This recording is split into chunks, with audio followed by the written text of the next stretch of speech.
রবিবার ডুকলি বিভাগ ভিত্তিক গণকনভেনশন অনুষ্ঠিত হয়। ডুকলি মহকুমা অফিসে উপস্থিত ছিলেন ডিওয়াইএফআই এর সাধারণ সম্পাদক নবারুণ দেব সহ অন্যান্যরা। অনুষ্ঠানে বক্তব্য রাখতে গিয়ে নবারুণ দেব বলেন, রাজ্যে বর্তমানে 50,000-এর উপর শূন্য পদ রয়েছে। রাজ্যের মন্ত্রী টিঙ্কুরাই বলেছিলেন, রাজ্যে সরকারি নিয়োগ হয়েছে 9,552 জন 2018 সাল থেকে 2024 সালের মার্চ মাস পর্যন্ত। তাছাড়া তিনি বলেন, আউটসোর্সিং এর মাধ্যমে আরো 9,500 লোক নিয়োগ হয়েছে, কিন্তু দেখা যাচ্ছে একই মেধা ও বয়স থাকা সত্ত্বেও সরকারি চাকরিজীবী ও আউটসোর্সিং এর বেতন ও ভাতা সমপরিমাণে নেই।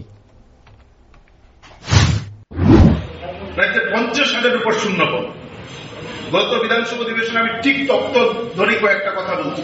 গত বিধানসভা অধিবেশনে রাজ্যের একজন মন্ত্রী টিঙ্কুরাই তিনি তথ্য দিয়ে দেখিয়েছেন আমাদের যে সরকারি নিয়োগ হয়েছে 9,552 জন 6 বছরে 2018 সাল থেকে 2024 সালের মার্চ মাস পর্যন্ত 9,552 জন সরকারিভাবে নিয়োগ হয়েছেন।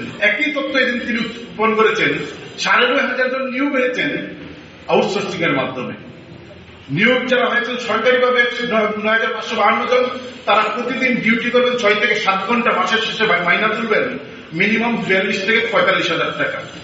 একই দপ্তর একই সঙ্গে যারা নিয়োগ হয়েছেন আউটসোর্সিং এ, একই বয়সের 23, 24, 25 বছর আরেকটা যুবক, একই কোয়ালিফিকেশন, তার মাসের শেষে প্রতিদিন তার ডিউটি হচ্ছেন 10 থেকে 12 ঘন্টা, মাসের শেষে মাইনে তুলেন 9 থেকে 9,500 টাকা। একই সঙ্গে বিভাজন করে দিয়ে 23 বছরের একটা যুবকের মধ্যে ডিবেট করে দেওয়া হচ্ছেন।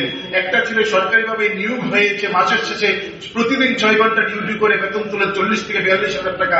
তার সঙ্গে আরেকটা বন্ধু একই বয়সের, তার শ্রম, মেধা এবং ঘামতির থেকে প্রতিদিন 10 থেকে 12 ঘন্টা কেড়ে নেওয়ার পর মাসের শেষে তার বেতন হচ্ছে 9,500 টাকা।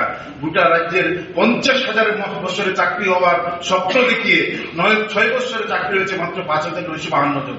আমাদের রাজ্যের প্রতি বছর রিটায়ারমেন্টে যাচ্ছেন সংখ্যাটা হচ্ছেন 4,500 থেকে 5,000। আমরা হিসাব করে দেখছিলাম গত 6 বছর আমাদের রাজ্যে রিটায়ারমেন্টে গেছে প্রায় 30,000 সরকারি কর্মচারী, শুধুমাত্র বয়স উত্তীর্ণ হয়েছেন বলেই সরকারি নিয়মে তারা অবসরে গেছেন।